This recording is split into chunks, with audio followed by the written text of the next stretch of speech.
বন্ধুরা, আর একটা নতুন ভিডিওতে চলে এসেছি। সকাল সকাল দেখতে পাচ্ছেন আমার চাষের জমিতে কুমড়োর নতুন ডগা এবং ফুল দেওয়া শুরু হয়েছে। আর কালকে যেহেতু জল দিয়েছি তার জন্য আবার খুব গ্রিন দেখা যাচ্ছে পাতাগুলো। এই দেখুন, লাউতেও বেশ সুন্দর ফুল এবং ফল দিচ্ছে। এই দেখতে পাচ্ছেন দুইটা ফল দেখাচ্ছে এইখানে মাঝে, দেখুন ফুল ফল খুব ভালো সুন্দর দেখা যাচ্ছে। এর আগে ভিডিওতে দেখেছিলাম যে হালকা হালকা এক দুটো ফুল দেখা যাচ্ছে, কিন্তু এখন বেশ অনেকটা ফুল ফুটে আছে সকালবেলায়। এই দেখুন, ঝিঙের অবস্থা খুব ভালো দেখা যাচ্ছে।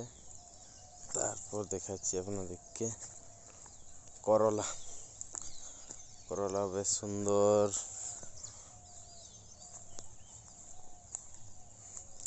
এর পরের ভিডিওতে দেখাবো আপনাদের বরবটি আর বিম। যেহেতু আমি ভিতরে ঢুকতে পারছি না, তাহলে বাইরের থেকে। আর এই দেখুন আমার পেঁয়াজের অবস্থাও ঠিক, কিন্তু হলুদ রোগ ডগাতে পড়ে আছে। এই ওকে, আর মাঝে আছে এখানে শাক দেওয়া আছে, ওটাও পরে দেখাবো। শাক, বরবটি এবং বিম এগুলো আমি পরে দেখাবো আপনাদেরকে। ওকে বন্ধুরা, ভালো থাকবেন। চলো বাই এবং গুড মর্নিং।